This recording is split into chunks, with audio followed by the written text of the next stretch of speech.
Bom dia a todas e todos. Uma alegria nós estarmos aqui hoje. De certa forma, não, tem uma certa tristeza aqui também. É uma alegria estar aqui hoje, até para ouvir Juliana Furtado, que é uma querida amiga. Eu não vou fazer a indelicadeza com ela de dizer há quanto tempo nós nos conhecemos, mas já fazem alguns lustros, como diria o professor Roque Antônio Carrasa, né, Juliana? Sim. A Juliana há de se lembrar que nós nos conhecemos em Belém do Pará, uma vez que você me recebeu lá no curso de especialização, e tem algum tempinho. Mas tem um quê de pequena tristeza também, porque a Juliana está encerrando um curso, Juliana, que, né, tem 5 semanas, mais ou menos, de encontros aqui, né? E depois que a gente entra no ritmo do curso, dá uma certa tristeza, assim, ele acabar, né? Mas quem sabe, talvez depois, no próximo semestre, a gente volte com os desafios que forem resolvidos na época do São João e aguardar os próximos. Então, é uma alegria hoje para mim, gentileza das minhas colegas Leila Paiva e Gisele de cederem a presidência para mim, né? É, faço, tenho acolho essa sugestão delas com alegria e com a responsabilidade, né, de passar essa última aula do curso para Juliana Furtado, que é procuradora da Fazenda Nacional na Procuradoria Regional da Fazenda Nacional da Terceira Região, docente permanente do mestrado profissional da FGV Direito SP, coordenadora do Núcleo de Direito Tributário da mesma instituição, é doutora em Direito Tributário pela Pontifícia Universidade Católica de São Paulo e mestra em Direito pela Universidade Federal do Pará, professora convidada dos cursos de pós-graduação Lato Sensu em Direito Tributário e Processo Tributário do Instituto Brasileiro de Estudos Tributários, IBET, da FGV Law e da PUC COGEAI, Coordenação Geral de Especialização, Aperfeiçoamento e Extensão. Como todas e todos sabem, compõe essa mesa para grande honra e alegria nossa a desembargadora Leila Paiva, desembargadora Gisele França. Cumprimento todas as senhoras e senhores presentes e online e passo a palavra para minha amiga Juliana Furtado. Bom dia, é uma alegria retornar aqui à EMAG. Eu me sinto muito em casa aqui, afinal, são muitos anos trabalhando na Procuradoria aqui em São Paulo, da Fazenda Nacional, e por muitos anos atuando desde sempre aqui no tribunal. E então, para mim, eu falo que eu tenho muitas histórias aqui com o tribunal. Então, a cada convite que eu recebo da EMAG para vir até aqui, para exercer esse meu outro lado, né, que é o lado de professora, de docente, o lado que eu talvez mais goste, né, que é poder sentar, estudar e aprender. Então, eu fico muito feliz, fiquei muito feliz pelo convite da doutora Marisa Santos. Ela, quando falou comigo, queria me passar umas aulas que eu não tinha a menor condição de ministrar. E eu fui muito sincera com ela. E no final deu tudo certo. E eu estou hoje aqui ao lado do Renato, vou me permitir chamá-lo de Renato, porque quando eu o conheci, também não quero falar de quanto tempo, mas ele sequer tinha ainda o livro dele sobre cooperativas. Ele estava escrevendo, eu tinha acabado de publicar, ou seja, faz muito tempo. E mesmo assim já era uma referência, enquanto que eu não tenho a idade, não é tão diferente, mas assim, eu comecei um pouquinho mais tarde. Ainda estava lá no IBET recebendo os professores.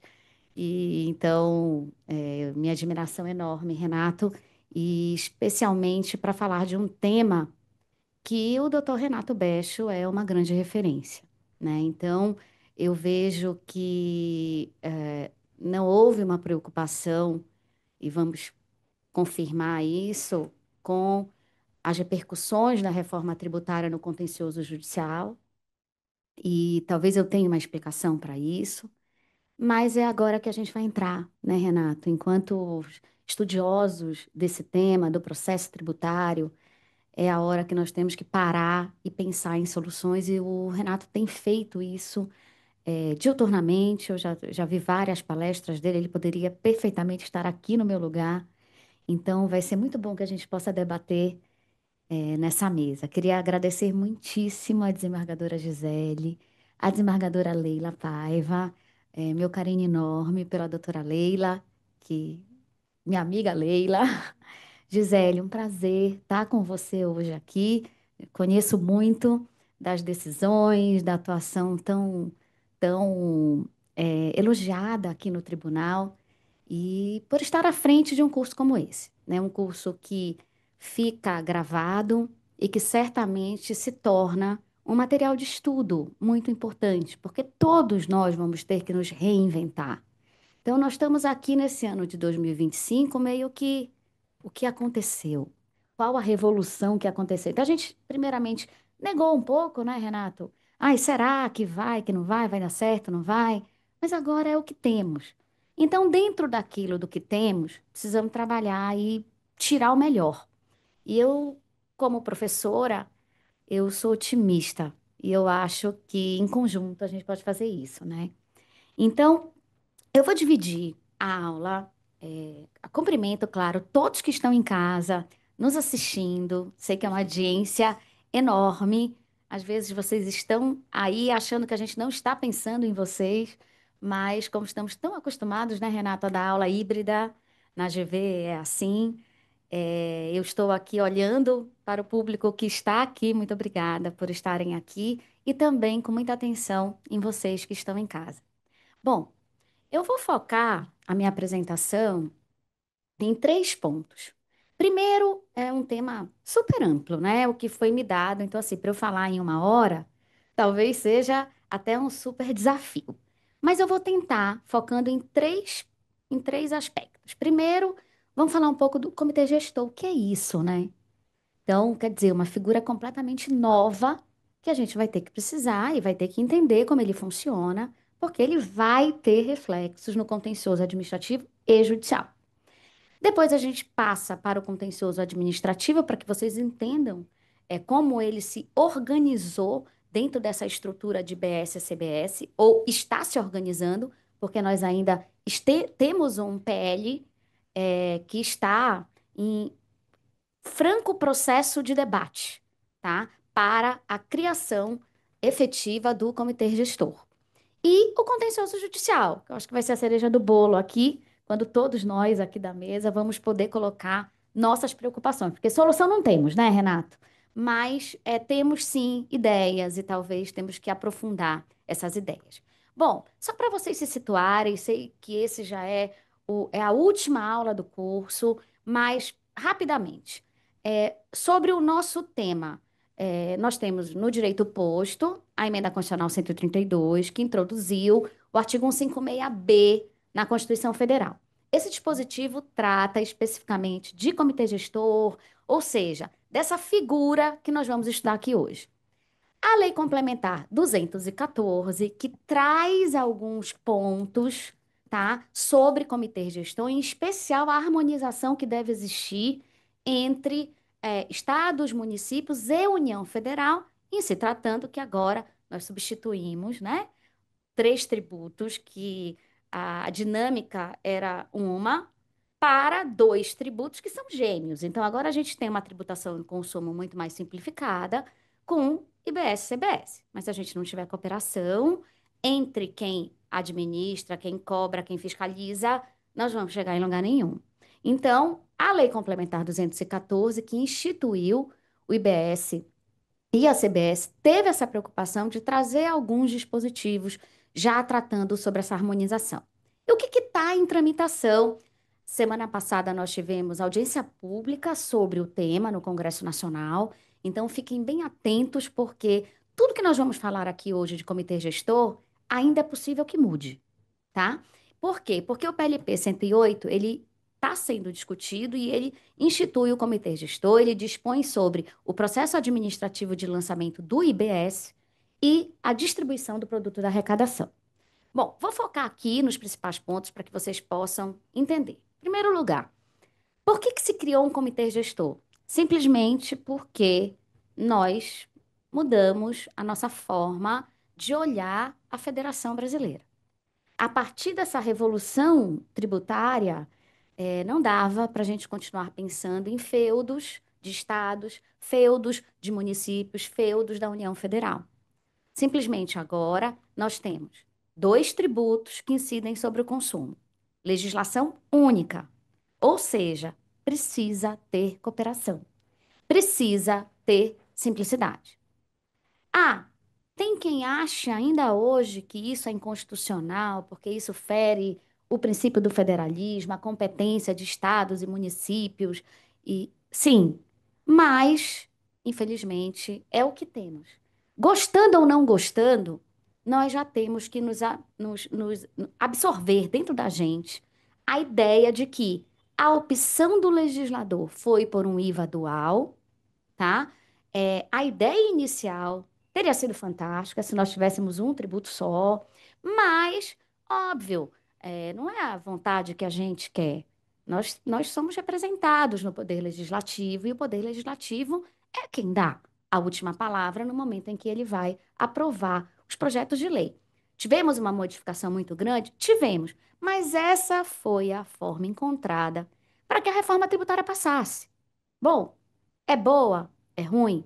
Como diz a Suzy, é possível, né? E assim, será que não estava na hora da gente ir atrás de uma reforma tributária possível? Desde que eu entrei na faculdade, em 1993, a gente fala em reforma tributária, né? E parece que isso era uma coisa muito distante. Então, assim, precisamos mudar a chavinha, né? Para saber que estamos num momento novo e para esse modelo de federação cooperativa funcionar, nós precisamos ter um superórgão, tá? Que nós não sabemos ao certo o que ele é, mas uma coisa é certa, ele tem uma função. Ele precisa integrar estados e municípios, porque estados e municípios agora possuem uma competência compartilhada. E essa competência compartilhada, ela precisa ser coordenada por alguém. E esse alguém é o comitê gestor. Então, diante dessas novas regras de competência, como é que o legislador, para viabilizar o IVA dual, é, é, conseguiu ajustar a legislação? Bom, a União cuida da CBS e para estados e municípios precisa ter um órgão de coordenação. Esse é o comitê gestor. Bom, então, quando a gente olha, e eu acho que essa figura aí, ela é bem emblemática, tá? Por quê? Porque assim, o mundo de hoje, né? Vamos esquecer que nós já estamos na fase de transição aí da reforma tributária. O mundo de hoje, nós sabemos que estados e municípios vivem numa guerra constante. Seja a guerra fiscal, seja porque um quer tributar menor do que o outro para poder atrair mais empresas, seja porque um dá incentivo e o outro não dá.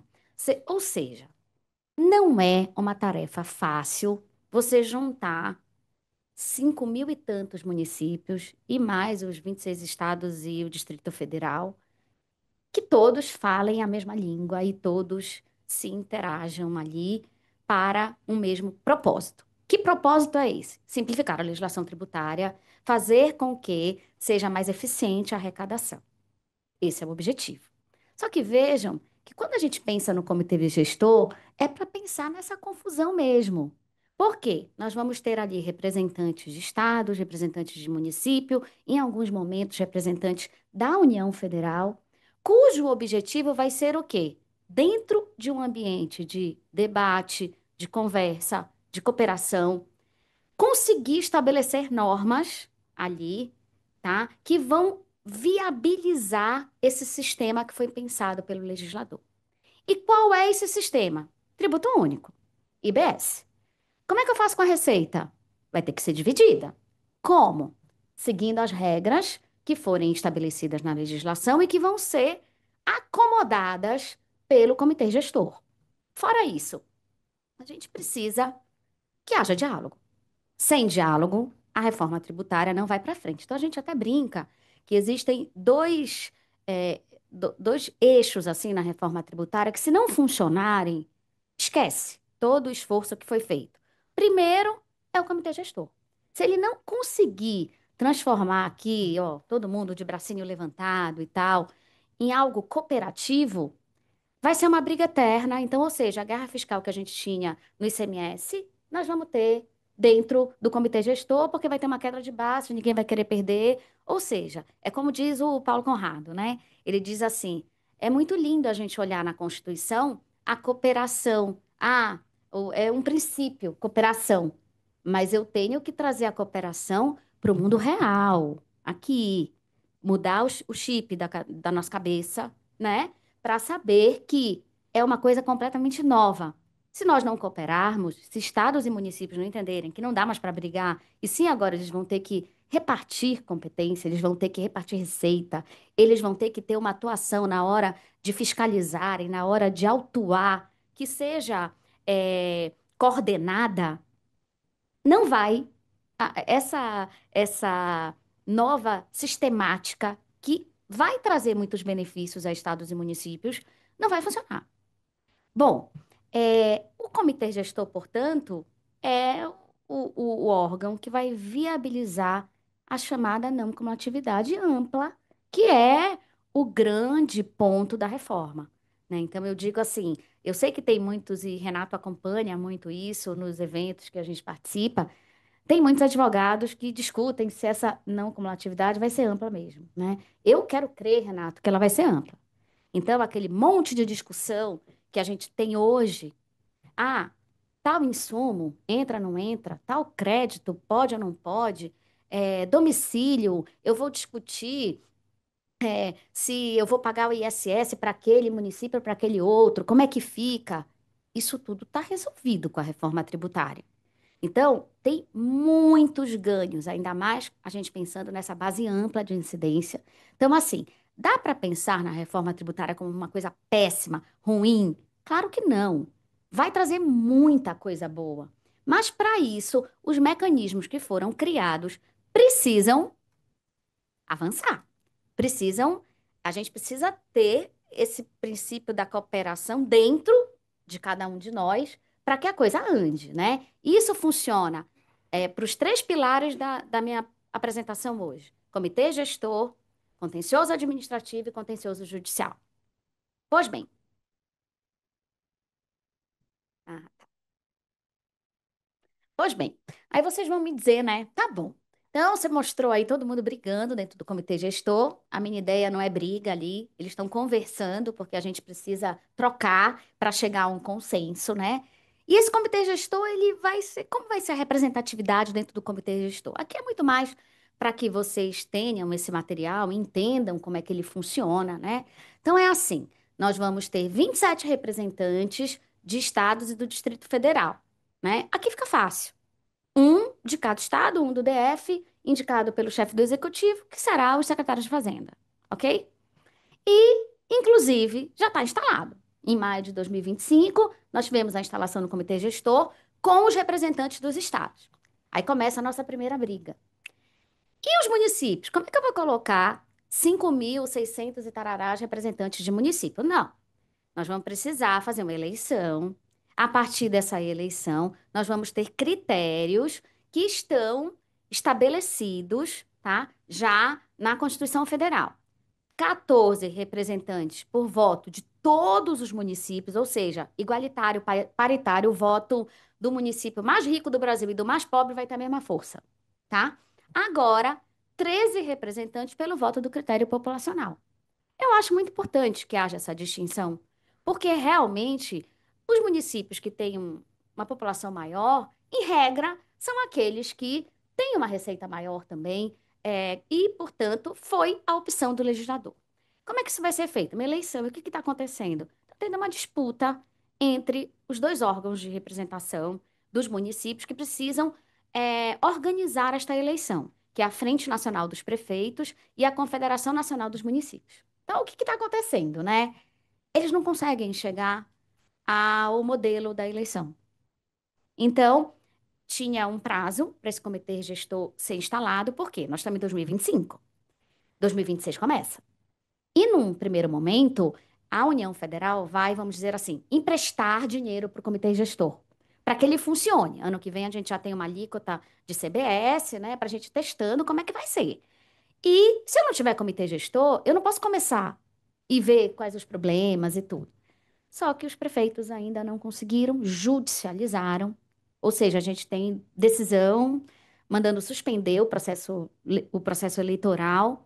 E o que está acontecendo? Os secretários de Estado, de Fazenda, disseram: não, vamos criar qualquer coisa, nós vamos procurar o judiciário para que a gente possa dar andamento sem a representação dos municípios. Ou seja, a gente já vê que o negócio não é fácil, né?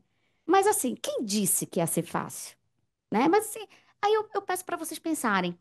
E o nosso sistema antigo era fácil? Não. Então, o problema é que a gente realmente entra entra assim numa coisa de que tudo que é novo assusta, né? Então, ai, é novo, o bom é o tributo velho, é ótimo. São anos, né, fazendo aquela mesma coisa. Então, vamos nos desafiar e tentar pensar o que tem de bom aqui. Tem muita coisa ruim, tá? Mas vamos pensar no que tem de bom. Vamos lá. E a natureza jurídica do comitê gestor, né? Ninguém sabe o que é isso. A gente sabe que o Constituinte foi lá no artigo 156b, parágrafo primeiro, e disse o seguinte: o comitê gestor é uma entidade pública sob regime especial. O que é isso? Isso é uma autarquia? Isso é uma fundação? Isso é um consórcio? O que é isso? Faz parte da administração direta, indireta? Bom, eu não sou mais não tenho toda essa expertise no direito administrativo, mas posso dizer para vocês, ele não se enquadra em nenhuma figura, tá, de que nós conhecemos hoje no direito administrativo que fazem parte da administração direta ou indireta. Então, o que a gente pode entender? Que o Constituinte, ele criou um ente novo.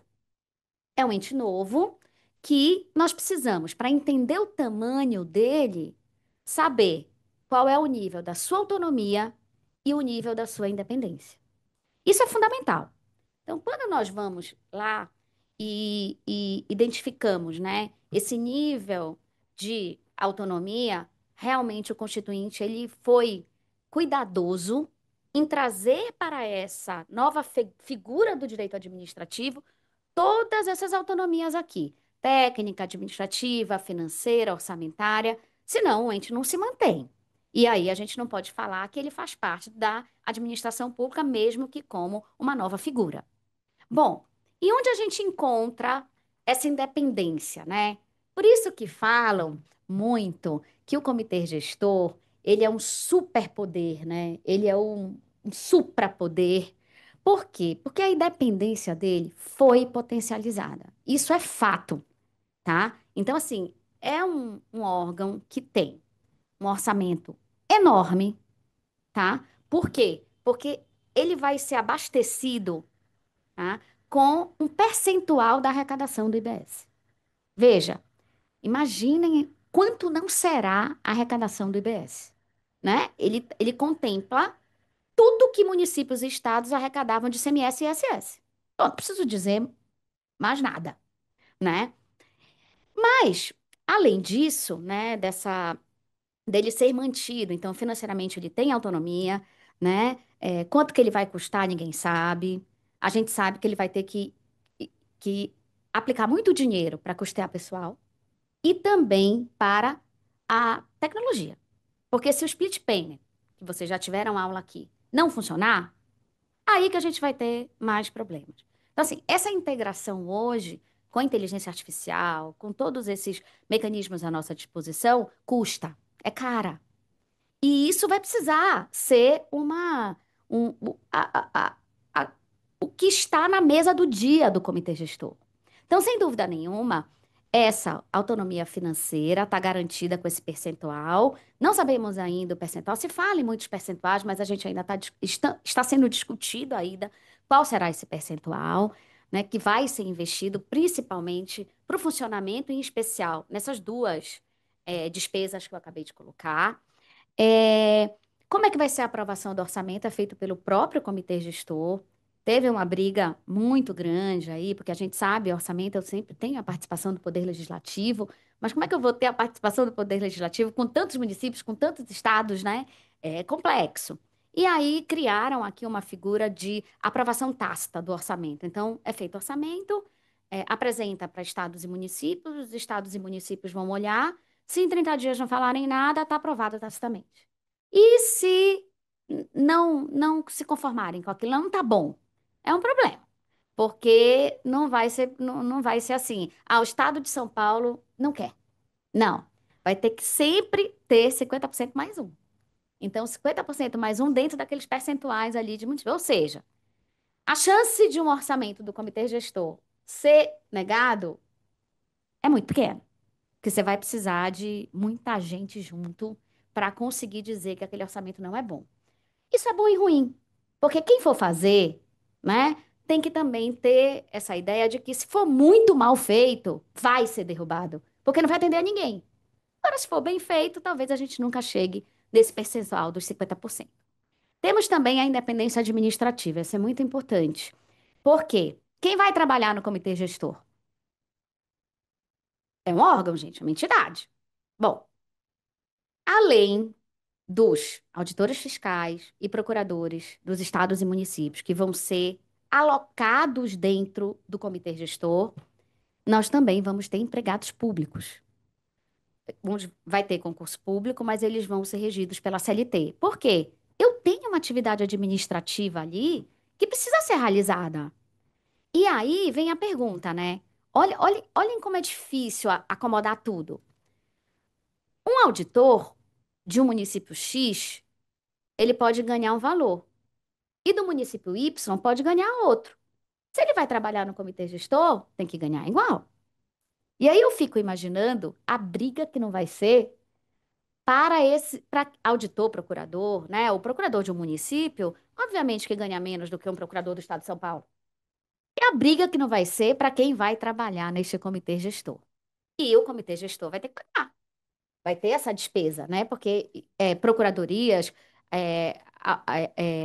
receitas estaduais e municipais não vão ceder funcionário pagando o valor ali, né? Pois bem, e a independência técnica, isso é muito importante, né? Porque nós temos um órgão que ele tem uma atuação política muito importante,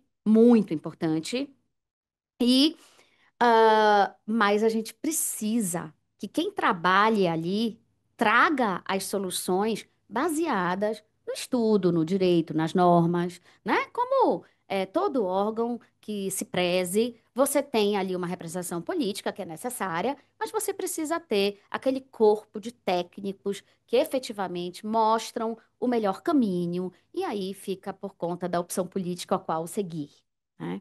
Bom, então temos sim um super órgão, tá?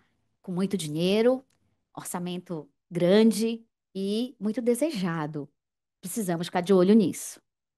Pois bem, quais são as atribuições desse comitê tão poderoso, né? Do comitê gestor? Como eu disse, ele precisava estar aqui, tá? Quais são as atribuições dele? Primeiro, ele vai ser responsável por instituir o regulamento único do IBS. Tem que ser um só. Já vimos lá a representatividade de estados e municípios. Não vejo problema nisso. É uma atribuição muito clara, né?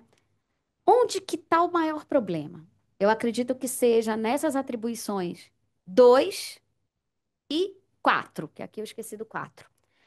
Uniformização da interpretação e aplicação da legislação do IBS.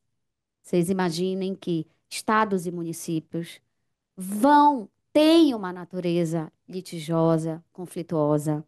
Cada um vai querer puxar para o seu lado na hora de definir qual foi a alíquota certa, se a materialidade deu certo, se cobrou de quem deveria ter cobrado. Isso não vai deixar de existir. E a definição do contencioso administrativo, que é o próximo ponto que eu vou entrar.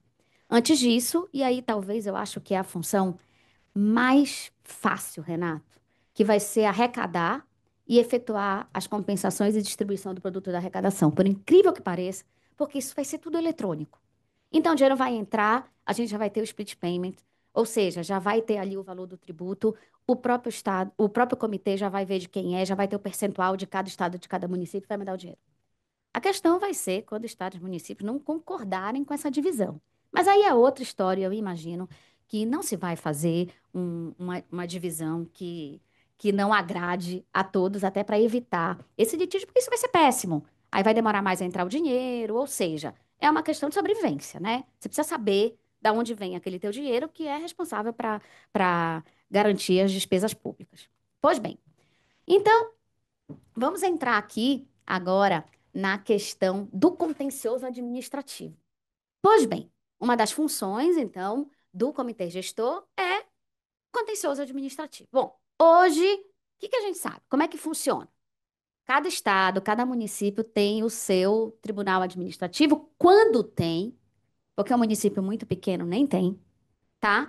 E agora a gente parte para uma nova realidade, que é da competência compartilhada, onde a gente tem tributos gêmeos. Eu olho para a CBS e para o IBS. O que que é diferente ali?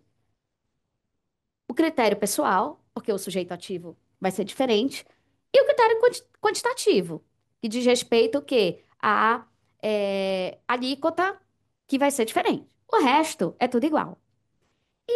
Inclusive, esse recado está muito bem dado pela Lei Complementar Única. E aí, eu pergunto para vocês, dentro dessa ideia do contencioso administrativo, qual é o maior desafio? A integração. E essa integração, ela funciona e foi piorada por conta da opção do legislador complementar. Que é assim, vocês sabem que o IBS, então, tem um contencioso, a CBS tem um contencioso. Hoje, o contencioso federal é no CARF, certo? O contencioso estadual e municipal é diferido pelos estados e municípios. E o que que a gente tem? A gente tem uma previsão constitucional trazida pela a emenda 132, dizendo: é possível que haja um único processo administrativo. É possível. Vem o legislador complementar na 214 e faz o quê? Não. CBS continua com a União, decreto 70235, CARF, nada muda. Então, a União está bem no seu processo administrativo, já funciona. Bom, e os estados e municípios vão ter vão ter um contencioso administrativo próprio, tá? Como é que é estruturado este contencioso administrativo? Aqui eu vou falar bem rápido, tá? Que é só para vocês terem uma noção de como que é. Primeira, segunda e terceira instância, tá? Primeira instância, ela é como se fosse uma DRJ, mas já com julgamento das impugnações e de forma paritária, porque vocês sabem que a DRJ hoje, quem julga é só os representantes do contribuinte, ou do fisco. Aqui, já na primeira instância, a gente vai ter representantes do fisco e dos contribuintes, paritariamente. A segunda instância é como se fosse o CARF, né? A Câmara Recursal do CARF, onde eu estou insatisfeita com a primeira instância, eu vou para a segunda e continua julgamento paritário. E a terceira instância imaginem, eu vou ter várias pessoas julgando em primeira instância, várias câmaras de segunda instância, pode ter divergência na interpretação que for dada. Então, se a Câmara de São Paulo julga um tema diferente da Câmara, de Brasília, o que que vai acontecer? Eu preciso levar isso para a terceira instância, que é uma tentativa de uniformização daqueles entendimentos entre as câmaras. Pois bem, aqui, só para vocês verem a diferença, tá? Entre a primeira e a segunda instância. Praticamente é a mesma coisa. Muda só a possibilidade de nós termos mais câmaras em primeira instância. Estruturas virtuais, isso é um ganho, tá? Sem dúvida nenhuma. Atuação colegiada e paritária nos dois casos. E, na primeira instância, um mínimo de 27 câmaras com 4 servidores mais o presidente. 4 servidores significa 2 representantes dos estados e municípios e 2 representantes dos contribuintes.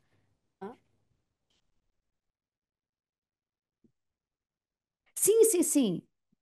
Não entram ainda. Boa, Renato. Olha, não, você está certo. Eu estou lendo o slide e estou lendo o slide errado. Veja. Então, olha só: 4 servidores mais o presidente. 2 de estados, 2 de município. Segunda instância, 27 câmaras, com 4 servidores, 2 de estado, 2 de municípios e 4 representantes dos contribuintes. Então, a partir 9 no total.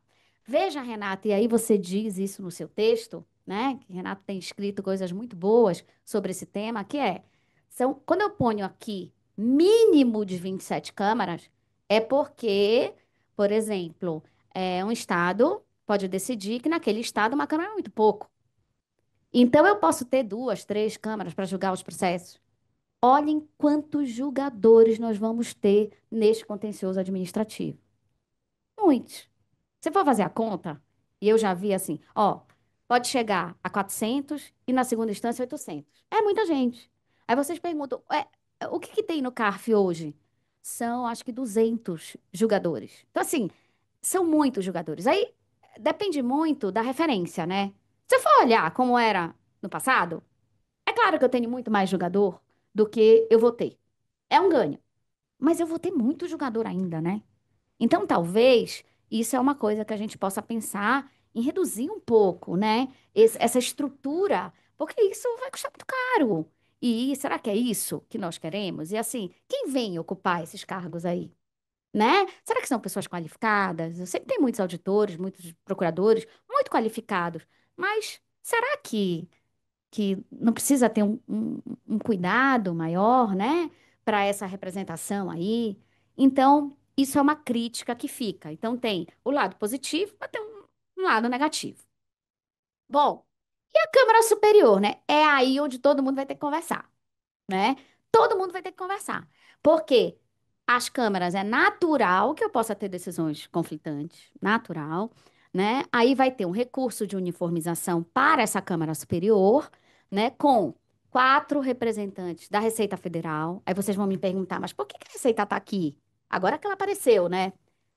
Lembram dos tributos gêmeos? IBS e CBS. O que está decidido aqui pode ser a mesma questão jurídica que pode estar sendo discutida lá no CARF.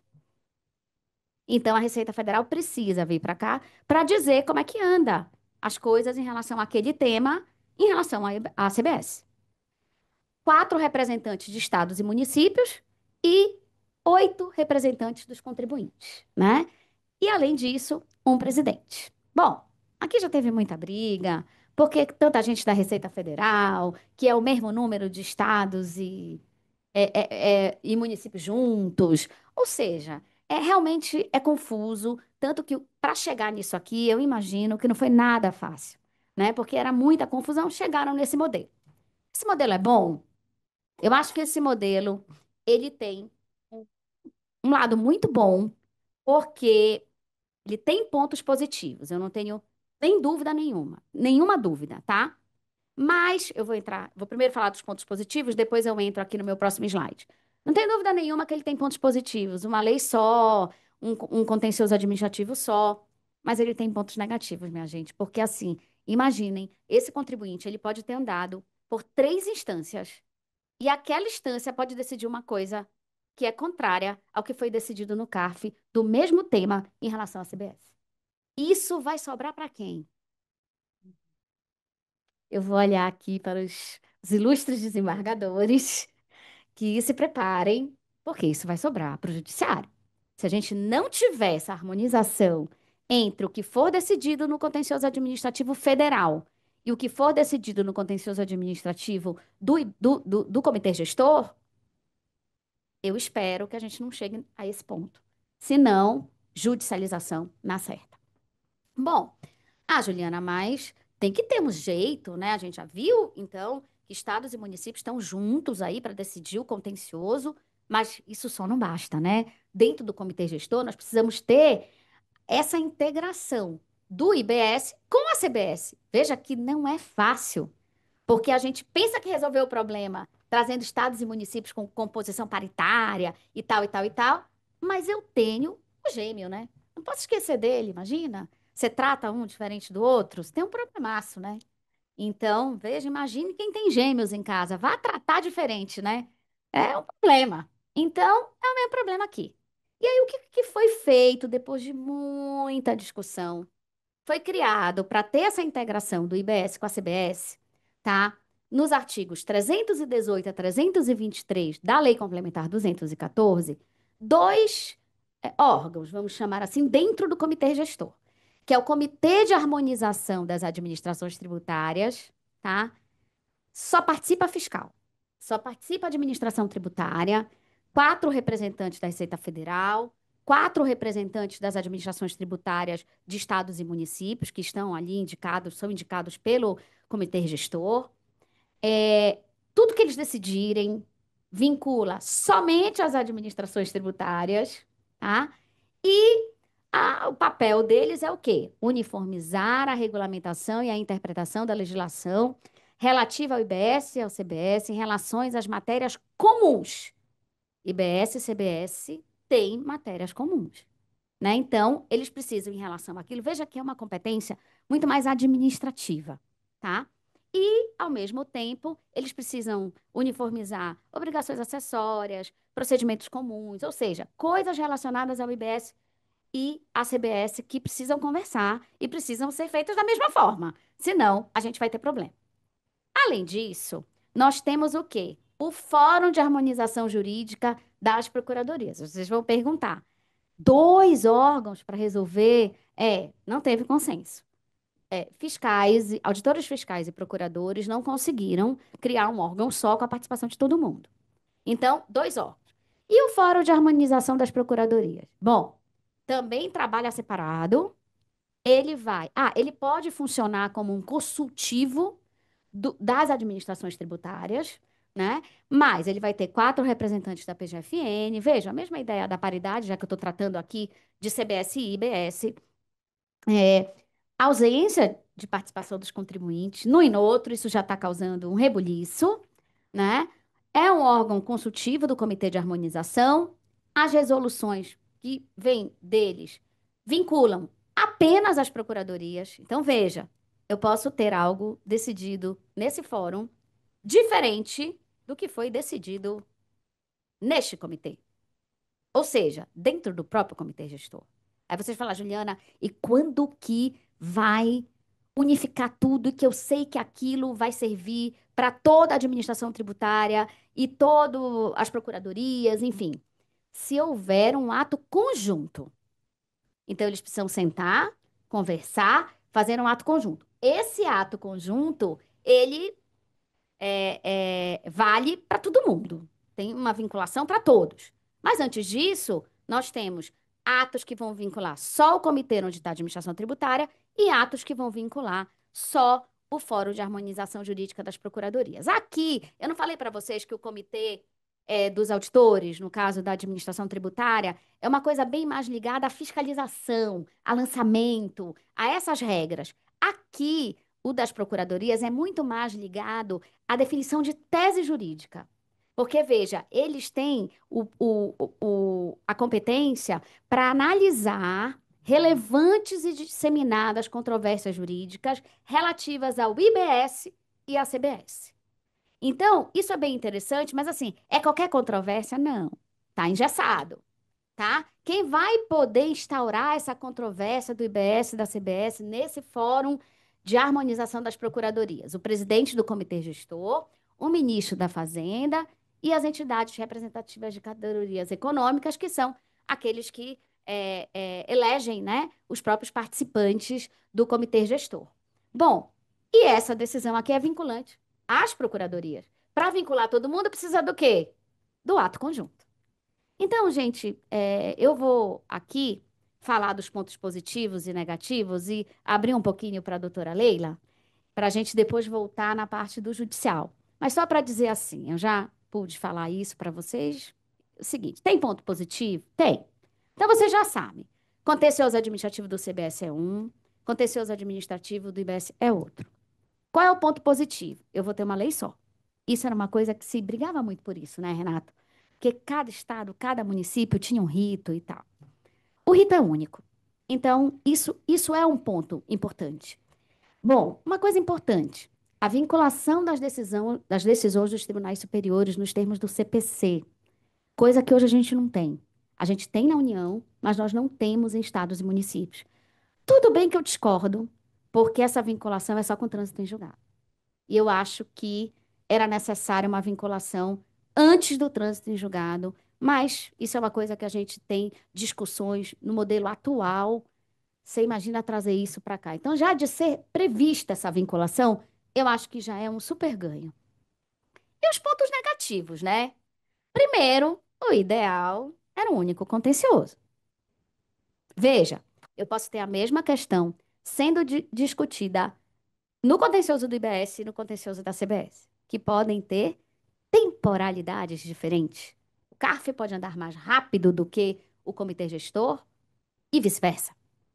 E aí eu vou ter uma decisão que não necessariamente vincula o outro. E aí como é que vai ser? Então vejam, era ideal que nós tivéssemos um rito único. Não chegamos nesse consenso.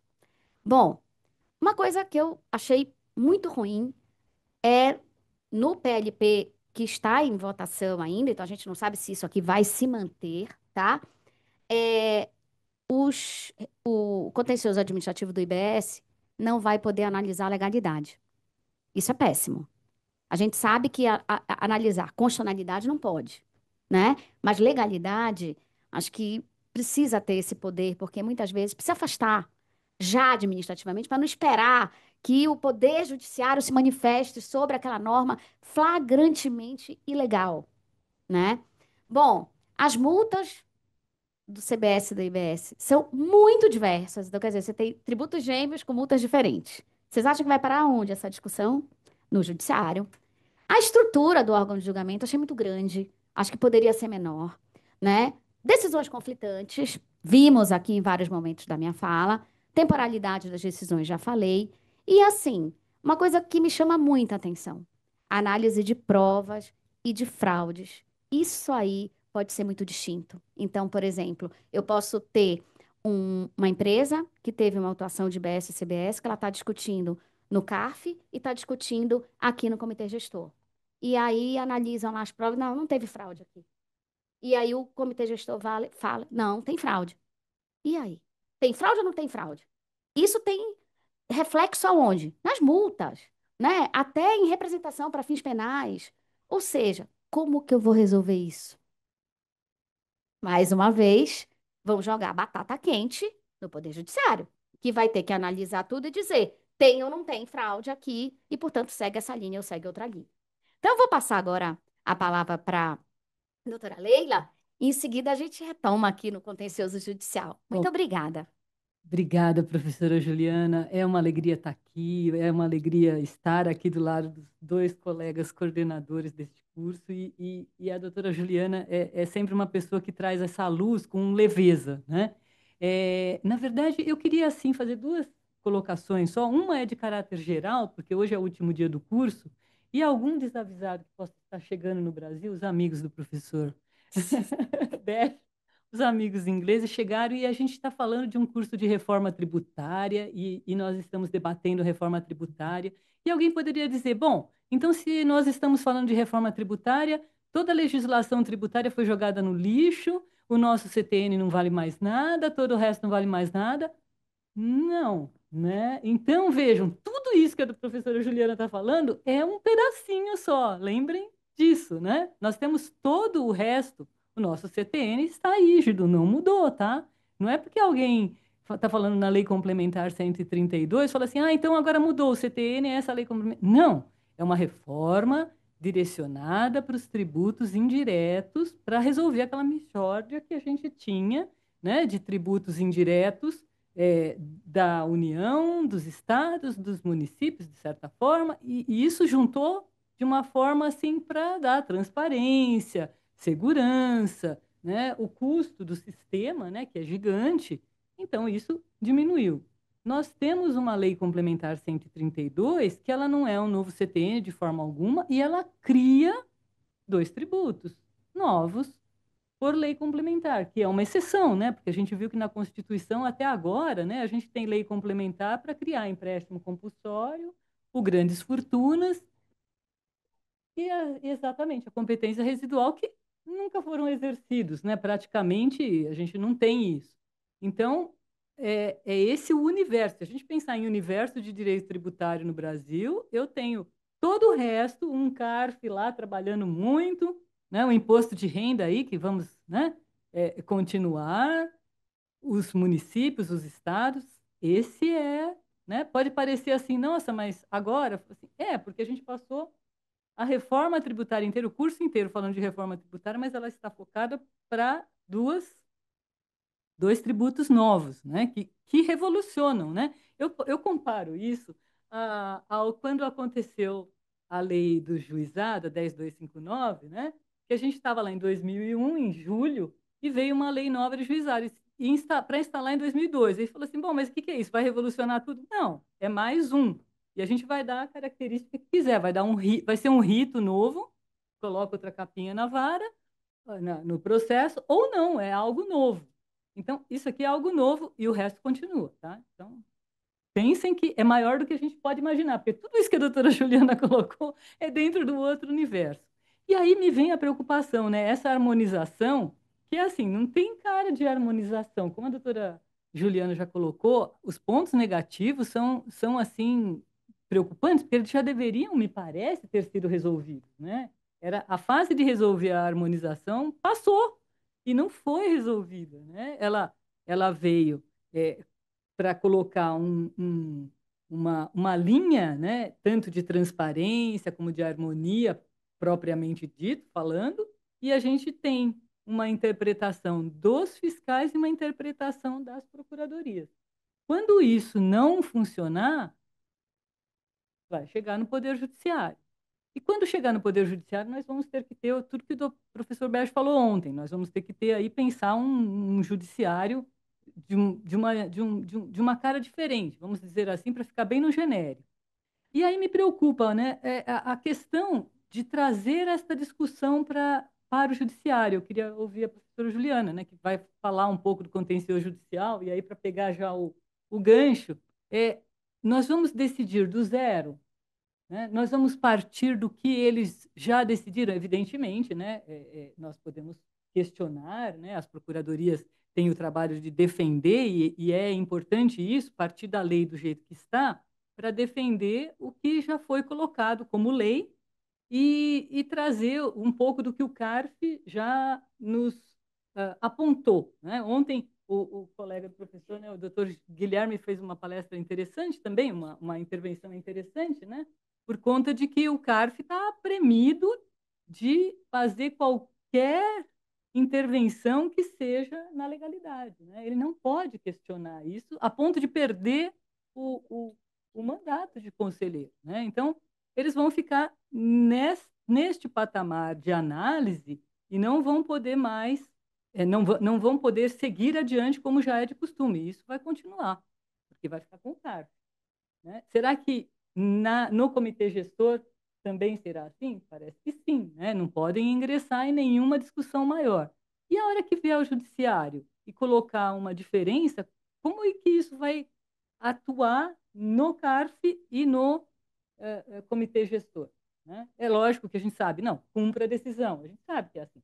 Mas, assim, os efeitos vão ser desastrosos, porque a hora que o judiciário der uma outra interpretação, aí vão ficar o comitê gestor tentando administrar aquilo, o CARF tentando administrar aquilo, e vai ser o case, né? A revolução. Queria ouvir. Bom, doutora Leila, eu acho que esse é o maior desafio, né? Essa integração entre BS e CBS. Eu realmente acho e penso que a gente ainda tem um campo aí de alteração e modificação e simplificação dessa integração. Porque como o comitê gestor ele está sendo ainda, o PL 108 ele não avançou. Então, ele parou um pouco e o que avançou foi o PL 68, né? Então, está instituído IBS-CBS, mas tem algumas diretrizes ali que já estão aprovadas, mas dentro do PL 108, que é o que está em discussão no Senado agora, é possível algumas mudanças. Eu dou um exemplo aqui, só para se ter uma ideia, que eu acho uma ideia boa. Tem uma proposta de emenda que seria o seguinte: quando nós tivéssemos essa falta de uniformidade entre o entendimento relativo à CBS e o IBS, você levar aquela discussão para uma Câmara do CARF, onde nessa Câmara você teria a participação de representantes do Comitê Gestor e também representantes da União Federal. Ou seja, tem por quê? Esse modelo, como ele ficou dessa harmonização, é bem complexo. Na verdade, você acaba não harmonizando, é muito difícil você chegar na harmonização, né? E um ponto que eu também acho muito importante ressaltar e que me preocupa muito é porque, assim, em todo esse processo de elaboração do PL 68, onde a gente tem toda essa conversa aí entre comitê de harmonização e fórum de procuradorias, teve muita discussão política entre auditores da Receita Federal, da Receita Estadual, né, e os procuradores. E muitas vezes eu já ouvi muito se falar assim, isso é uma briga de carreiras que querem mais poder ou menos poder. E eu não vejo por aí. Eu vejo que, na verdade, é o seguinte: se nós não tivermos essa harmonização, nós não vamos diminuir contencioso. Então, a gente tem que deixar um pouco de lado essa coisa de que estou perdendo poder ou estou ganhando poder, quem faz isso, quem não faz aquilo. Não. Vamos pensar numa forma que, mesmo que o processo do CBS ou do IBS corram em momentos diferentes, já que a nossa opção do legislador não foi de um processo único, pensar que em algum momento eles precisam se encontrar. E no momento que eles vão se encontrar, precisa ser uma decisão definitiva, porque o que causa, assim, medo não medo, apreensão, é o seguinte: você andar todo esse contencioso do IBS, chega numa decisão, e essa decisão não vale para nada.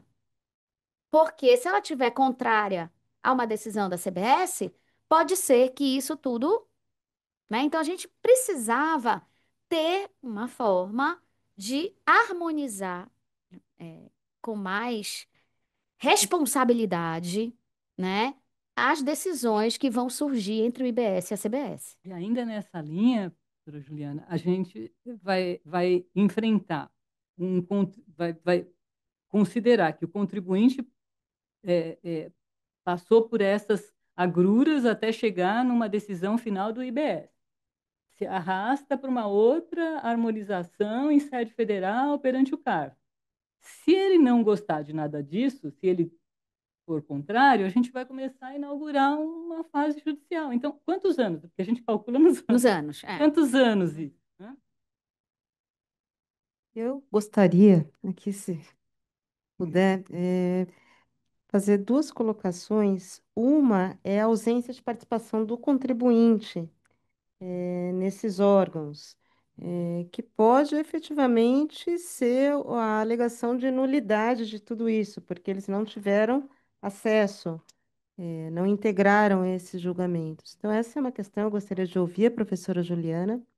E a outra, né, que eu acho que será abordada na próxima parte, com a judicialização, e nós vemos isso de forma muito comum, o risco de decisões judiciais pontuais, isoladas, começarem a esburacar esse projeto, né? Tem uma intenção, nós todos cremos, foi uma intenção muito boa, haviam muitos erros que precisavam ser corrigidos. E nós aqui, o Judiciário, estamos fazendo o nosso papel de receber as ações, e termos que nos manifestar. Nós não temos como falar, não vou decidir sobre isso, né? Nós não vamos atrás dos casos, mas eles chegam. E há um risco, sim, de tudo isso, cair por terra com decisões isoladas que falam, ó, aqui você não vai pagar a CBS, aqui para você essa alíquota realmente é inconstitucional.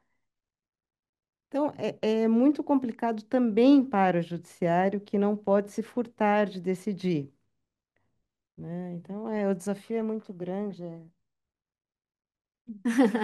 É o que eu fiz, mais ou menos. Posso? Ô, doutora Gisele, quando eu organizei, né, os slides todos e parei aqui no contencioso judicial e botei eu me vi aqui, esse bonequinho com a mão na cabeça, assim, com essa dúvida. Meu Deus, e agora? Porque assim, é a minha área, né? Há muitos anos eu pesquiso sobre contencioso e minhas linhas de pesquisa na FGV, junto com Paulo Conrado, é, é sobre contencioso judicial. E realmente eu me preocupo muito, porque isso que foi colocado pela desembargadora Gisele é perfeito. No final, pode todo mundo não concordar com aquilo que foi decidido ali e vai cair no judiciário, né? Com relação, e aí antes de eu entrar aqui, e que eu quero muito ouvir o Renato, que eu sei que ele tem pensado muito sobre essa questão do processo judicial, mas assim, a participação do contribuinte é até um pouco, não dá para entender, né? Porque você vê, na primeira instância ele não participa, na segunda instância ele participa, na terceira também. E aí, quando é para uniformizar o IBS com a CBS, ele não participa. Então, quer dizer, me parece que foi o modelo possível, se conversarmos, ó, esse projeto de lei 108, ele é resultado de uma reunião de auditores fiscais municipais, estaduais, federais, procuradores, todo mundo se reuniu. Quer dizer, foi o primeiro exercício de cooperação, né? E foi o que conseguiram tirar. Já é um primeiro passo? Já, porque eu nunca imaginei que dali sairia alguma coisa, né? Mas tinha que sair, porque o legislador tinha exigido que em 6 meses tinha que sair, 3 meses, tinha que sair um projeto de lei para regulamentar tudo, né? Bom, saiu. Aí, voltando para o. Então, quando saiu dessa forma, os contribuintes, óbvio, cadê a minha participação? Então, quer dizer, já é uma questão que ou a gente muda essa forma de uniformização, que ainda há tempo. Ou então, você imagina eu colocar ali representantes da Fazenda, representante da Fazenda Federal, Estadual, Municipal, contribuinte, para tentar. Aquilo vai se transformar, talvez, numa guerra maior ainda. Então, eu acho que quem está, né, nossos representantes, eles precisam entender que, como disse a doutora Leila, isso é só um pedaço, né? Ah, e estados e municípios continuarão cobrando IPTU, continuarão cobrando ITCMD, a União continuará cobrando as contribuições inúmeras que não são PIS e COFINS, contribuição, ou seja, imposto de renda. A nossa vida não se resume apenas à tributação sobre o consumo, né? Isso é um ponto. Então, é só para andar um pouquinho aqui com a minha grande dúvida, né? Eu me identifiquei aqui, quase botei, é que eu não Seu consegui. rostinho. Eu ia pôr meu rosto aqui. Da próxima vez eu peço para o meu filho fazer isso. Não consegui. Mas assim, teremos redução de contencioso com a reforma tributária, né? Eu acho que essa é a grande pergunta, porque olhem só, quem estuda o contencioso sabe que o contencioso ele é um problema. Ele é um problema nosso, contencioso judicial. Renato, nos textos dele, ele aponta que a gente consegue ter mais contencioso que a Índia, né, Renato? E isso é porque temos um enorme acesso ao Poder Judiciário, isso é garantido pela Constituição Federal. Temos que aplaudir, porque isso é sinal de democracia, né? Mas a gente precisa fazer alguma coisa. E não pode imaginar que, assim, o que que causa contencioso hoje? Várias coisas. Uma das causas desse contencioso, sem dúvida nenhuma, tá? É o quê? É o fato do nosso direito material e o nosso direito processual estar em crise. O processual tributário está em crise. Então, o que que acontece? É o fisco atrás do contribuinte, ó, essa foto aí, e o contribuinte correndo, né? Ele vai correndo. Então, ele corre para o judiciário, ele corre para conversar administrativamente. Hoje em dia, assim, a inteligência, a Juliana ainda não é tão craque, né? Mas, assim, era para ter aparecido. Vocês estão vendo uma mãozinha ali que está cortada? É porque hoje nós temos meios alternativos de solução de controvérsias. É esse o mundo que a gente tem hoje. Vocês acham que simplesmente mudar e trazer uma lei nova sobre o consumo vai resolver tudo isso? Óbvio que não. Óbvio que não, porque o contencioso ele tem problemas que são inerentes a ele. E não é porque eu mudo uma lei do direito material que eu vou ter uma alteração do contencioso como um todo. Não é assim. Então, por exemplo, nós temos problemas hoje, né? Ai, pois é, eu acho que travou. Não, foi, ó. Então, é... é aquela preta ali, tá bom. Então, vamos lá. É isso aqui. Ai, ó, já passei muito. Quero voltar. Pronto. Então, a pergunta que eu coloco para todos nós aqui que estamos debatendo é: será que com a reforma nós vamos virar essa chave do contencioso? Porque, assim, quando a gente fala de contencioso, veja, quais são nossos maiores problemas? Nós temos um sistema de precedentes, informação. Já existe, isso é fato. Mas a gente está tentando superar os problemas que aparecem com a sua concretização. Temos 10 anos de Código de Processo Civil, melhorou muito, mas tem muito a melhorar, né? Então, assim, nós temos, sim, uma questão importantíssima. Quem interpreta a norma é quem vai precisar utilizá-la. Então, eu vou ter a interpretação do contribuinte, a interpretação da fazenda, a interpretação do julgador, a interpretação da autoridade administrativa, do julgador administrativo. E aí fica a pergunta: será que, mesmo com uma lei nova, sobre o consumo, mais simplificada, eu não vou ter interpretações diferentes? Claro que sim. Então, assim, não dá para dizer, vai diminuir o litígio? Vai. Nesse ponto, eu acredito que sim. Mas nós vamos ter um novo contencioso que vai conviver com o velho contencioso. Porque as ações de insumos de PIS/COFINS continuam aí nos gabinetes dos senhores, não é? Então, assim, nós vamos ter. Então, veja como, para quem trabalha no contencioso, eu sou procuradora da Fazenda Nacional, eu atuo no contencioso judicial. Vejam só, eu vou trabalhar com a sistemática da tributação do consumo, que já existe, com a sistemática nova e com os problemas novos que vão surgir dela. Então, é o velho contencioso, o novo contencioso, dentro de um problema. Cultura do litígio. Alguém aqui foi ensinado na faculdade a não litigar? Chamam, né? Quem é advogado é bom de briga, né?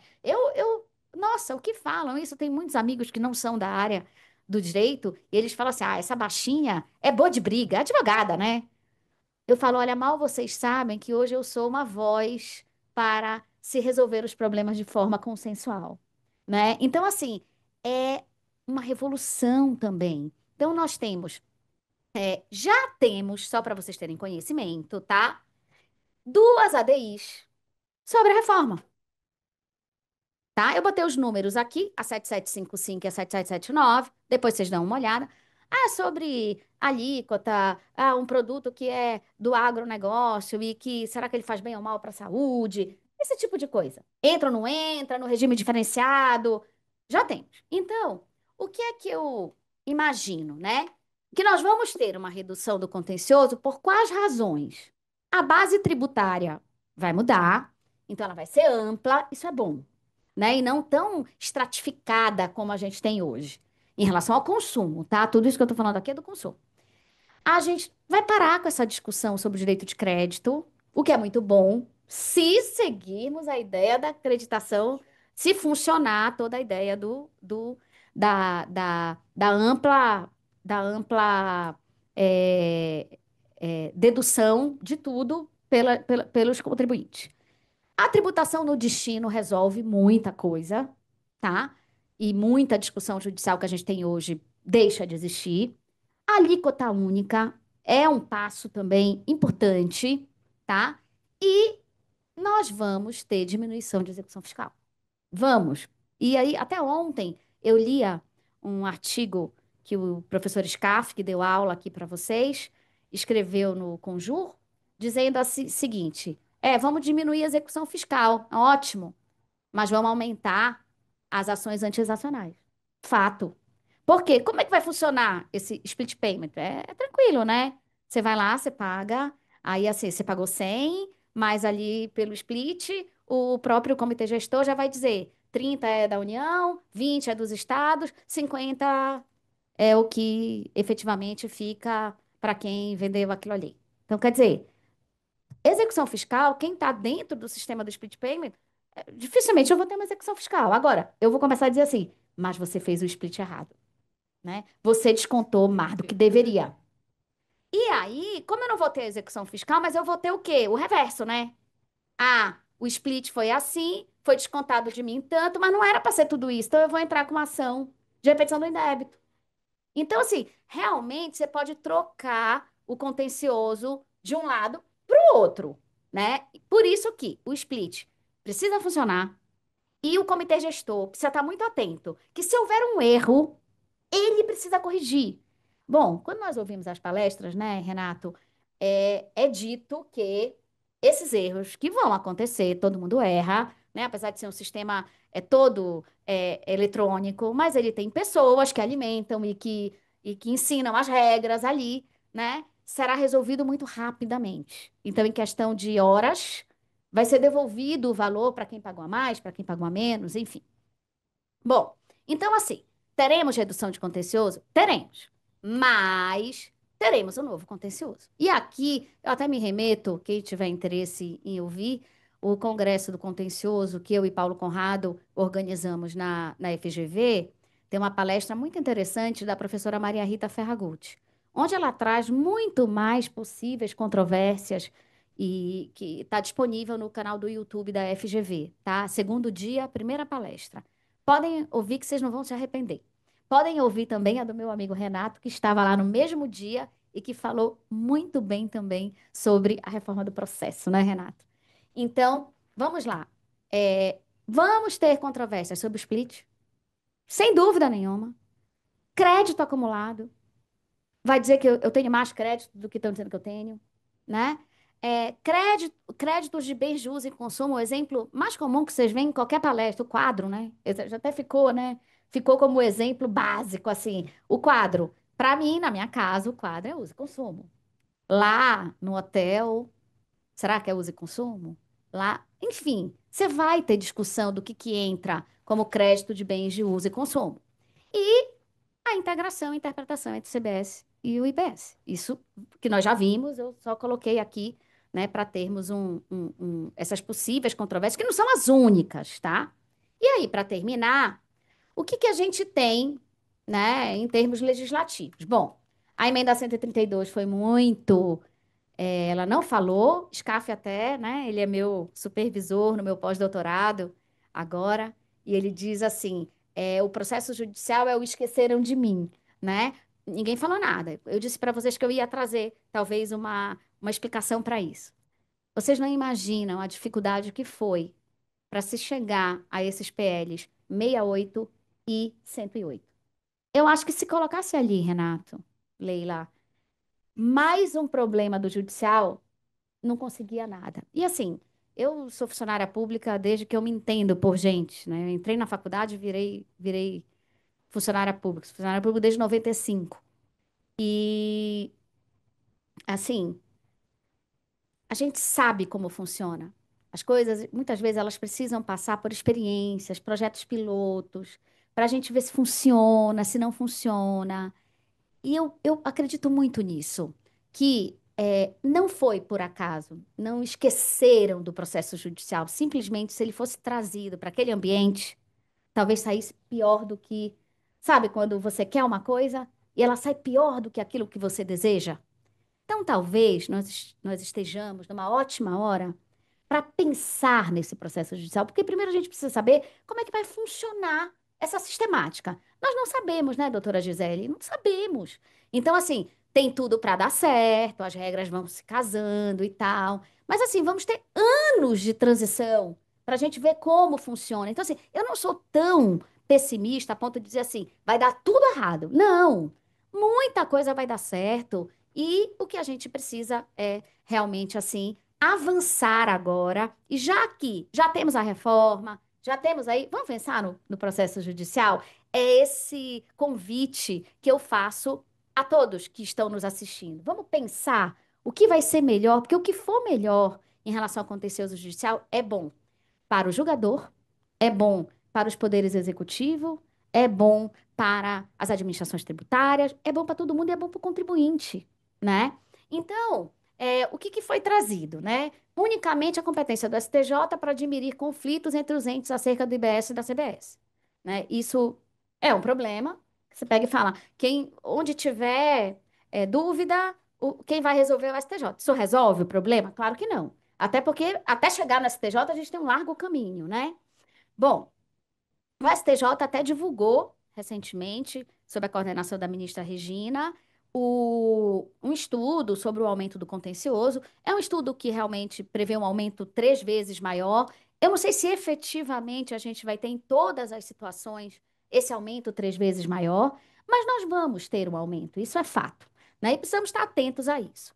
E aí, vamos lá, já encerrando, né? Em termos processuais, também vamos ter problemas, né, Renata? A gente falou ali dos problemas do direito material, mas em termos processuais, vamos lá, vou só elencar aqui para vocês. Empresas que vendem para todo o Brasil é um problema. Onde que elas vão ajuizar a ação? Se elas vendem, elas estão aqui em São Paulo, né? Todas essas empresas, Shopee e todas essas aí de plataformas digitais, Mercado Livre, enfim, vende para o Brasil todo. Aí ela quer discutir, ela vai ajuizar onde? Que estado? Em que município? Como? Né? Aí tem as soluções que Renato traz nos textos dele, que eu tirei dali, Renato, essas soluções. O comitê gestor como substituto processual é uma possibilidade, mas talvez não resolva. Deixo para ele, deixo para que o Renato possa complementar. Justiça Federal, será que é ela que tem que ser o foco para dirimir todas as controvérsias entre o IBS e a CBS? Eu entendo que sim, mas simplesmente não é jogar essa função para a Justiça Federal sem pensar em todo o resto, né? Que circunda essa nova atribuição. Onde que se vai ajuizar a execução fiscal? Ah, vamos ter menos execuções fiscais? Vamos, mas vai ter gente que vai trabalhar na ilegalidade. Não vai acabar 100%. Autoridade coatora e mandado de segurança, quem vai ser? É o presidente do comitê gestor? Quem é? Quem é? Ninguém sabe. E assim, e para pagar precatório? Como é que vai ser? Né? Eu posso entrar com uma ação num tribunal X, mas meu domicílio em outro lugar. E aí, como é que fica? Na hora de pagar o precatório? Aquele estado lá vai querer pagar o precatório da pessoa que mora em outro município completamente diferente? Então, assim, nós temos muitos desafios. Tenho resposta para esses desafios? Não. Estou tentando achar nesse 1 ano que eu estou estudando no meu pós-doutorado, mas não tenho ainda. Uma coisa é certa, tá? A gente pode manter tudo como está, o que é inviável, né? A gente pode criar um foro nacional. Eu sou adepta dessa proposta que está sendo estudada no Conselho Nacional de Justiça por um grupo de trabalho que foi formado pelo ministro Barroso, mas precisa de alteração constitucional, né? O que importa é, nós precisamos ter tributos idênticos, com decisões uniformes, nós precisamos ter uma especialização da justiça, isso tudo a gente conseguiria com esse foro nacional, julgamentos com a temporalidade, né, semelhante, e por isso que eu estou bem esperançosa para o que virá desse grupo de trabalho do CNJ, né? Então, além disso, é só isso? Não. Não é só isso. Tem mais outros 2 pontos que a gente precisa ir atrás. Além desse, definir quem vai no judiciário arrumar a casa em relação à jurisprudência harmônica entre IBS e CBS, nós precisamos andar com os PLs da reforma do processo tributário, tá? Foi um trabalho muito bem feito, sob a coordenação da ministra Regina Helena Costa e uma comissão de juristas.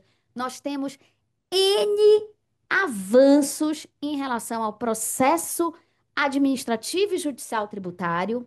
Isso precisa conversar com essa nova realidade.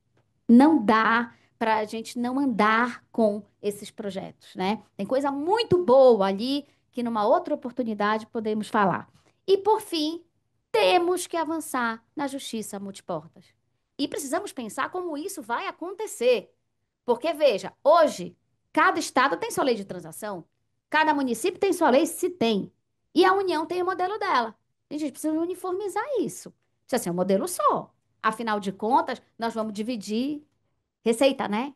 Então, na hora que eu também vou deixar de arrecadar a totalidade que eu poderia, porque eu estou viabilizando uma concessão recíproca, eu não posso também fazer sem que todos estejam de acordo ou de forma diferente no estado e no município. Então, nesse ponto, eu acho que nós temos que investir nesse avanço e até falei antes de entrarmos aqui, com isso eu termino a minha palestra, que seria o seguinte, né? O ideal, na minha cabeça, seria já que a gente vai ter um contencioso novo, vamos tentar acabar com o contencioso velho desses tributos sobre o consumo? Então, que tal pegar todas essas discussões que a gente tem hoje sobre crédito, tem crédito, não tem crédito, e fazer uma grande concessão recíproca e fazer com que a gente acabe com esse contencioso no judiciário, para que a gente possa ter tempo, possa ter disposição, energia para entrar nessa nova fase da tributação sobre o consumo. Então, eu queria muitíssimo agradecer a atenção de todos e vamos para nosso debate.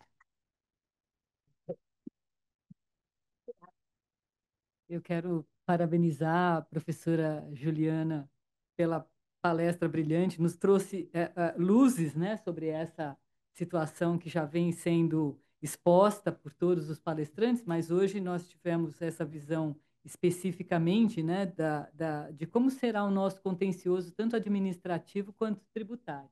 E eu volto ainda exatamente nesse ponto que a doutora Juliana colocou, que eu quero ouvi-la e ouvir o professor Renato também, por conta de que nós temos já algo posto, né? Uma jurisprudência posta, seja no direito, seja na esfera administrativa, seja na esfera judicial, e por conta desta jurisprudência posta, nós estamos falando do novo, aquele novo que assusta, aquele novo que é novo mesmo e por isso tem que ser pensado, mas essas cabeças que vão pensar o novo estão pensando o velho. Elas estão, né, no ritmo e na interpretação. Então, aí eu gostaria de ouvi-los, né? Como é que nós fazemos essa transição, por exemplo, quando se fala lá nos artigos 318 e tudo mais, fala em harmonização. IBS, CBS fala, bom, vamos fazer a interpretação, o comitê vai fazer a harmonização da interpretação. Sim, mas nós temos regras no CTN e todos nós aqui, no momento de julgar e de pensar, vamos correr para aquilo que já sabemos, né? O CTN está lá, tem um artigo 111 que manda que façamos interpretação literal e tudo mais. E essa interpretação nova, ela vai falar com o CTN, alguém vai se preocupar com isso, né? Então, nesse ponto, eu gostaria de ouvi-los, porque é uma integração de quem vai interpretar aqui, né? Pelo menos no judiciário, todos nós, as assessorias e tudo mais, vão trabalhar um pouco com isso, para começar. E a outra questão é como nós vamos coordenar esta abordagem do processo administrativo, né? Ontem, com a fala do professor Heleno Torres, me veio isso, né, essa preocupação, porque nós sempre temos a necessidade de ter o PA, né? Traz o PA. Isso é no previdenciário, no tributário, né? São questões práticas. O que aconteceu lá? O que disseram? Será que tem alguma mudança, algo pensado nessa linha de que a gente possa acessar esse processo? Claro que é algo que já está decidido, mas não está decidido de uma forma definitiva, porque o judiciário pode derrubar aquela decisão, né, de um comitê, do outro, de harmonização, do CARF, pode.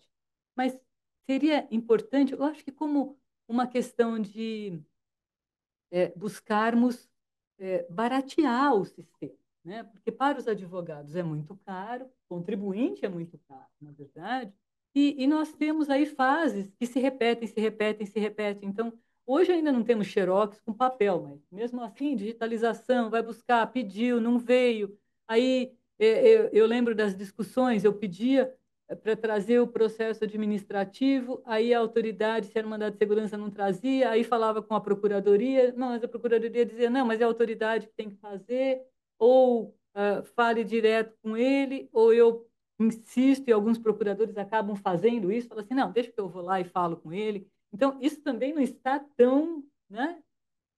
Com o novo comitê, nós vamos conversar mais. E veio ontem também, eu queria ouvi-los, a possibilidade de nós pularmos o primeiro grau de jurisdição. Né? Então, nós teríamos um processo do CARF ou do comitê que viria direto para uma segunda instância. Me parece que isso quebra um pouco, né? Não seria uma possibilidade, vamos dizer assim, fácil para o Poder Judiciário, na medida que os tribunais estão estruturados para rever as decisões.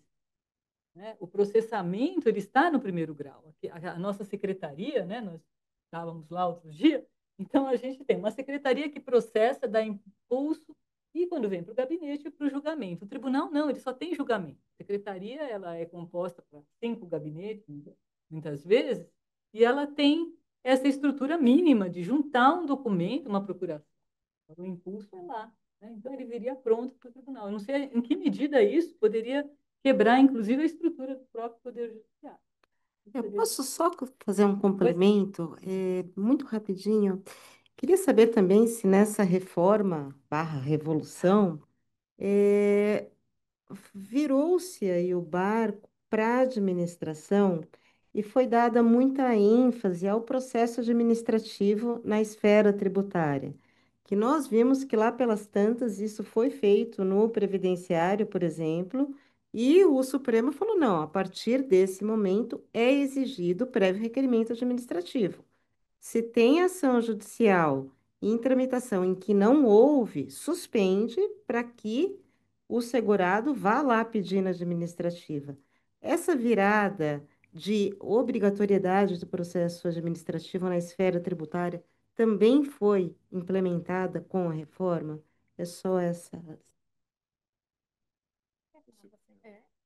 Bom, eu tenho alguns pontos só para colocar e depois eu faço questão de passar ao Renato para que ele possa nos agraciar aqui com suas ideias, né, Renato? Eu vou começar pelo questionamento da doutora Gisele. Eu realmente não acho que nós já chegamos nesse ponto de que o contribuinte vai ter que primeiro esgotar a esfera administrativa para depois chegar ao Poder Judiciário. Acredito que não, e acredito que não, até porque isso, no meu entendimento, fere direitos constitucionais. E só que talvez essa importância toda para o contencioso é porque às vezes a gente não tem a dimensão por trabalhar muito mais focado na esfera federal, como que era esse contencioso administrativo estadual e municipal. Então, assim, ele era gigantesco, sem expectativa de uniformização nenhuma. Ao contrário, ritos que não se comunicavam. Então, sem dúvida nenhuma, isso é um ponto importante da reforma, né? Talvez não ainda para chegar aonde se acabou de colocar, né? Mas, e sim, eu, assim, tenho muito conhecimento sobre os meios alternativos, em especial a transação tributária, e quando eu comparo a União Federal e os estados e municípios, a diferença é gritante, né? Então, eu acho que é nesse sentido que houve luzes muito fortes no processo administrativo do IBS, né? Com relação aos questionamentos da doutora Leila, muito pertinentes, e eu confesso que eu já falei tanto que eu já até esqueci. Então, não anotei, como o Renato, que anotou tudo aqui, né? Mas a sua primeira indagação, doutora Leila, foi sobre. o CTN Sim, e a lei sim. complementar. Olha, isso que foi colocado pela doutora Leila é fundamental, né? E agora eu lembro da segunda pergunta. Nós não estamos simplesmente, estamos criando um sistema novo, temos uma legislação nova, mas o nosso sistema tributário é o mesmo. Então, o Código Tributário Nacional continua sendo a regra que traz as normas gerais, né, sobre o direito tributário. Então, assim, tudo tem que ser levado em consideração na hora, dessas definições dentro desta nova sistemática. Isso é importantíssimo e tem toda a relação com a sua segunda preocupação. E como é que eu faço com relação ao que já é tido, por exemplo, como um precedente? Aquilo que nós já fizemos, né? Já trabalhamos tanto para definir tantas coisas, né? Muda tudo? Não acho que seja isso. Não acho que simplesmente você pega tudo que o judiciário já definiu nas inúmeras teses fixadas em sede de recurso repetitivo, em sede de repercussão geral pelo Supremo Tribunal Federal e simplesmente rasga e diz isso não funciona para o IBS e para a CBF. Não, de jeito nenhum. Nós precisamos, e aí vou entrar na área de estudo do Renato, que é olhar a ratio decidendi. É claro, Renato, que vamos ter discussões que nós vamos partir de premissas completamente diferentes, né? Então, eu não vou poder, por exemplo, aplicar, só dando um exemplo muito básico, por exemplo, um julgado que é repetitivo, que trata da não cumulatividade, num sistema que estamos diante de uma não cumulatividade plena. Eu não posso simplesmente importar daqui para cá. Mas, por exemplo, agora eu vou dar um exemplo bem distante. Vamos supor que a gente esteja discutindo coisa julgada, né? Eu não tenho que inventar de mudar o entendimento. Eu tenho que inventar de mudar o entendimento caso algo novo, um fundamento jurídico novo tenha surgido. Por isso que é tão importante, e isso eu não vejo, eu não tenho visto toda essa preocupação, exceto com quem trabalha com contencioso judicial, que é a reforma do processo tributário precisa caminhar junto com a reforma tributária. E eu dou só um exemplo para responder sua pergunta, doutora Leila. Veja só. Qual foi um grande avanço que nós tivemos para estados e municípios recentemente por conta de uma decisão do Supremo Tribunal Federal? As execuções fiscais de valores diminutos, tá? Nós tivemos a decisão do Supremo, o Supremo definiu ali que até R$ 10.000 não executava, aquilo desagradou muita gente, veio o CNJ, fez uma resolução, é o papel do CNJ, não sei se é o papel do CNJ, o que importa é, não tem condições de você ficar cobrando coisa que é mais cara e, portanto, causa mais despesa pública.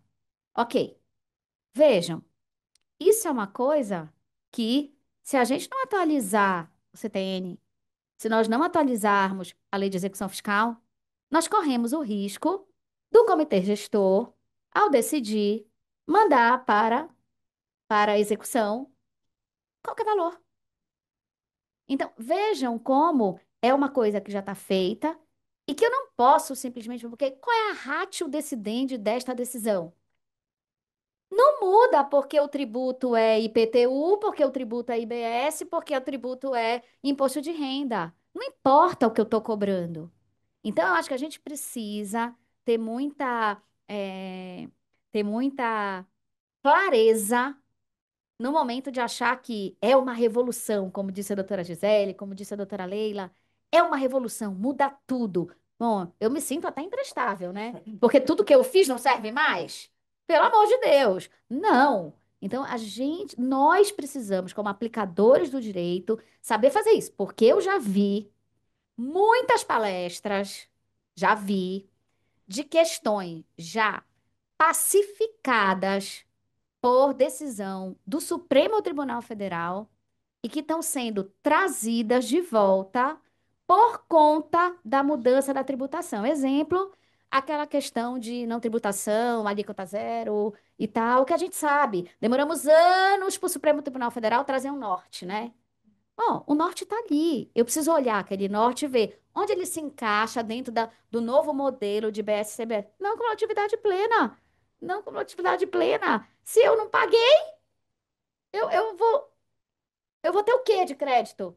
E eu já vi discussão nesse sentido, tentando retomar uma discussão porque eu mudei aquela sistemática de apuração e de cobrança do tributo. Nós precisamos ficar muito atentos a isso. Eu acho que respondi, né, doutora Leila? Eu acho que eu falei tanto que eu esqueci, me desculpe. Nós vamos pular o primeiro. Ah, não, eu acho que não pode. Eu acho que pular o primeiro grau, eu sou muito adepta de que é no primeiro grau que a gente define provas, é no primeiro grau que a gente avalia uma série de coisas e que a gente, é no primeiro grau que nós conseguimos desenvolver melhor as teses, né? Então é a mesma coisa de falar o seguinte, com o sistema de precedentes, eu não preciso mais do juiz. Isso é a maior mentira, isso é o maior equívoco. O juiz é a pessoa mais importante nesse processo todo. Ah, porque agora quem decide é o STJ, é o Supremo, e eu só faço aplicar. O juiz, ele vai ter que olhar se há conformação do caso concreto, aquilo que foi decidido. Se não, minha gente, se não fosse assim, demitia todos nós, botava um robô e mandava ele resolver todos os casos. Não é assim. Então, é a mesma coisa. Para mim, mais uma vez, quando você quer ultrapassar uma instância, né? Ah, já chega direto no tribunal. Eu acho que são ideias de quem não tem essa vivência dentro da justiça, né? Quem não sabe como que funciona um primeiro grau, como funciona um segundo grau, como funciona um tribunal superior. Então, eu deixo essa minha mensagem. Obrigada. Legal. Vamos, assim, eu vou falar um pouquinho e antes do encerramento. Por isso até que a gente não bateu palma ainda, porque ainda está aqui na parte dos debates, né? E o pior é que vão surgindo, né, Juliana, novas indagações a partir que os colegas foram trazendo, das respostas da professora Juliana, que meu papelzinho aqui acabou ficando cheio demais, né? Precedente sem juiz. Gente, é o oposto. Sabem por quê? Eu falo que é uma pena a gente não conhecer um pouquinho da história e não importar as coisas corretas. Muito brevemente, por que que os ingleses precisaram dos precedentes? Porque as decisões judiciais antecederam a criação do parlamento. Dito de forma muito direta, o common law foi uma decisão de um rei, Henrique II, que governou de 1154 a 1189. Na Magna Carta de 1215, eram os barões. Ninguém até agora fala em parlamento, simplesmente porque ele não existia. O parlamento inglês começa a ter uma conformação 200 anos depois do common law, né? Então, o common law vem dizendo assim, mas então o juiz, já que, percebam, eles não têm leis a respeito. A maioria dos assuntos, o parlamento inglês nunca tocou em assuntos do tipo: não há uma lei inglesa que proíba o homicídio. Não precisa. Por quê? Porque o homicídio fere o direito natural e os juízes já puniam o homicídio desde antes de ter o common law. O common law só vem para unificar a aplicação do direito, ou seja, para todo mundo que matar ter as mesmas penas. Só que quem fixou a pena foram os juízes nos precedentes. Então, assim, falar em precedente sem juiz é inadmissível, assim, né? É, vamos contextualizar um pouquinho qual é o campo da nossa revolução, né, Juliana, Leila e Gisele? É a revolução na tributação do consumo. Só nisso. Então, é uma revolução para substituir ICMS, ISS, PIS, COFINS e IPI por IBS e CBS, né? E lembrando, como a Leila provocou isso muitíssimo bem, que todos esses tributos estão sujeitos não apenas aos ditames constitucionais, mas também os do Código Tributário Nacional, né? Por falar nisso, Juliana, de um comentário seu, que não é que esqueceram de mim, é que não dava para decidir tudo, né? O projeto Rubens Gomes de Souza, de 1954, tinha direito material, processo administrativo e processo tributário. Quando o Congresso Nacional começa a discutir aquilo tudo, ele já foi vendo. É amplo demais para isso dar certo.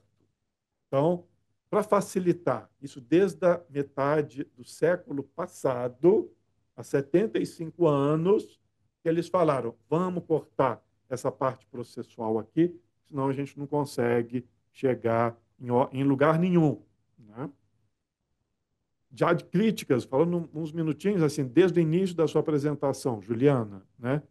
Eu já ouvi críticas ao presidente do comitê gestor, que ninguém sabe ainda quem vai ser, dizendo assim: é um governador sem voto, é um governador sem problema. Então, eles identificam como uma autoridade tão grande, porque tem um aspecto muito importante. Ele vai gerir o orçamento imenso, que só vai perder para o gestor do orçamento federal, né? Mas não dá para dizer que aquele ali é um governador e do tipo que vai poder tomar decisões políticas. Eu já falei isso mais de uma vez. Se o comitê gestor entrar na política, ele destrói essa reforma tributária. Então tem que ser um técnico. E eu sempre ouvi, Juliana, que é o oposto dos críticos, muito mais como um fortíssimo presidente do Banco Central. É ali que eu acho que a gente tem um certo parâmetro. Não é igual, a gente sabe, até pela forma de eleição desse presidente do comitê gestor, né? Ou da presidenta, tomara que seja uma mulher, né? Enfim, mas com todo, só apenas por vício de linguagem que a gente fala presidente, né? Mas é uma pessoa que tem que ter essa percepção de grande autonomia para jamais admitir que a política se envolva, senão ela destrói o comitê gestor. Essa preocupação que a doutora Leila trouxe agora, né? Aliás, duas ainda que eu gostaria só de mencionar, que foi posto na mesa a possibilidade do processo administrativo vir direto aos tribunais de segundo grau, né? Passar pelo juiz de primeiro grau. Eu acho um absurdo, como a gente viu ontem, né? O julgador administrativo tem barreiras que o judicial não tem. Então, a própria proposta, com todo respeito, que a gente entende que é muito bem intencionada do STJ para exigir o processo administrativo, a gente tem que ter clareza que não atende a todos os possíveis reclamos. Quem for falar que é inconstitucional o split payment, porque fere a capacidade contributiva, já que ele não tem fluxo de caixa, o que adianta entrar no processo administrativo se os julgadores administrativos não terão o direito, o poder ou o direito de discutir legalidade ou inconstitucionalidade? É como se disser, você vai entrar nessa fila para quando chegar a vez do seu atendimento, você ser dito que a fila era errada. Então, não funciona. Né? Vai ter que redirecionar. Então, não funciona. A gente tem que, nesse ajuste revolucionário, contextualizar muito bem. Né? E, Juliana, essa questão da também passagem do processo administrativo para o judicial, que a doutora Leila, a doutora Gisele já mencionaram, eu resgato uma proposta aqui de público que eu já fiz até desde na época da ministra Regina Helena Costa, na audiência no Senado, né? Eu acho que nós estamos precisando ajustar essa passagem do processo administrativo para o judicial. A minha proposta tem sido obrigar a quem não concordar com a decisão administrativa, essa pessoa, quer seja o Estado, quer seja o contribuinte, seja obrigado a levar aquele processo ao Poder Judiciário. Então, para dar essa continuidade daquele feito, é como se as petições do Poder Judiciário não começassem mais nas folhas 1 ou na página 1 de um processo eletrônico. Algumas peças, algumas petições iniciais para o Poder Judiciário vão estar na página 750 ou vão estar na página 3.240. Para quê? Para que nós, do Judiciário, acompanhemos tudo aquilo que aconteceu. Só que o que é a nossa prática? A gente vai recriando a roda o tempo todo como se ela fosse necessária, né? Então tem que citar todo mundo de novo. Tem que verificar qual é o endereço, sendo que, às vezes, no curso do processo administrativo, a própria contribuinte, a empresa, foi dizendo, olha, mudei de endereço, meu endereço está agora, o outro órgão pode não ter atualizado o seu banco de dados, enfim. E as discussões, para ficar só no Poder Judiciário, aquilo que foi, digamos, mal resolvido no processo administrativo, né? Então, acho que precisa caminhar nesse sentido, não de uma exclusão de ninguém, mas de uma aproximação e de uma eficiência no próprio ritmo, né? Querem falar mais alguma coisa? Caminho para o final. Então, tentando organizar aqui minimamente, um aspecto relevante nessa organização final, né? A coordenação nos passou, o pessoal do apoio, que não tivemos questões nessa apresentação, mas muitos elogios, viu? O curso foi excelente, maravilhoso. Parabéns à palestrante, doutora Juliana Furtado Costa Araújo, aos debatedores da EMAG, que são as minhas colegas. As expectativas já eram altas. Eu estou lendo várias partes de alguns comentários. As expectativas já eram altas, mas foram muito superadas. Se o legislativo não encontrar um denominador comum eficiente para o contencioso administrativo, vai acabar esvaziado pelo controle judicial posterior. A doutora Juliana sempre arrasa nas suas palestras e aulas, uma profissional brilhante. Obrigado pelo conhecimento partilhado, desculpe, e vários outros nessa mesma toada. Caminhando para o final, gostaria inicialmente de agradecer a doutora Marisa Santos. Sem as decisões da doutora Marisa Santos, esse curso não teria acontecido. E foi ela a grande responsável pela proposição desse curso. Me recordo muito bem quando Sua Excelência virou para mim no ano passado e falou, Renato, você tem que fazer um curso de reforma tributária, você tem que propor alguma coisa para nós. Eu falei, meu Jesusinho Cristina, acabei de assumir um gabinete aqui, Marisa, me dá um tempinho. Aí ela falou assim, tá bom, te dou o tempinho da virada do ano, você tem o recesso, né? Então, esse trabalho aqui começou graças à doutora Marisa Santos, faço esse reconhecimento público, e ela pedindo para nós, na virada do ano, para que esse curso ainda acontecesse no primeiro semestre. Quero agradecer muito às servidoras e servidores da EMAG.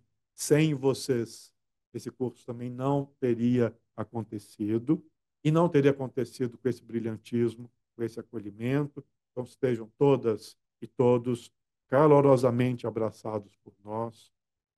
Todo o pessoal de apoio, que são todos essenciais. Se tem, Juliana, talvez 150 pessoas, ou agora, nesse momento, tem 169 online, pode, em alguns momentos, chegou a ter 500 pessoas. Muitos desses vão assistir posteriormente. São pessoas que estão em deslocamento, estão fazendo audiências nesse momento, enfim. Mas também fica online e eles vão acessando ao longo dos dias, né?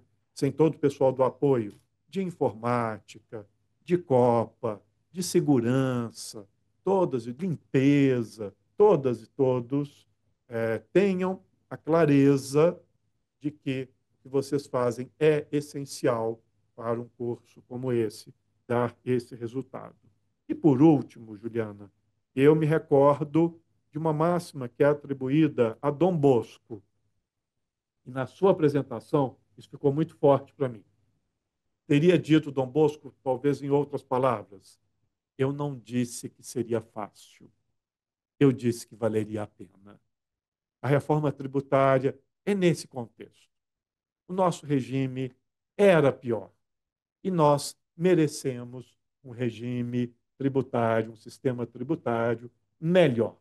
Então, vamos orar e trabalhar bastante, porque uma coisa complementa a outra, para que tenhamos um sistema tributário melhor para entregar para as gerações que estão por vir. Com isso, lamentavelmente, dou por encerrada essa mesa e esse curso maravilhoso de reforma tributária. Muito obrigado a todas e todos.